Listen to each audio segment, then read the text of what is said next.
যে নবী সাল্লাল্লাহু আলাইহি ওয়াসাল্লাম এই সমাজে জন্মগ্রহণ করেও এই সমাজের জাহিলিয়াতের মধ্যে তিনি মিশে যান নাই, বরং এগুলো থেকে তিনি দূরে ছিলেন। যখন তার কাছে ওয়াহি এসেছে, ওয়াহি আসার পর থেকে মাত্র 23 বছর সময় নিয়েছেন তিনি।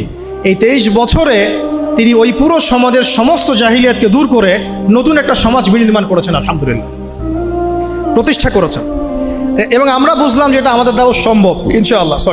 এটা আমাদের দ্বারাও সম্ভব ইনশাআল্লাহ, নাকি সম্ভব না?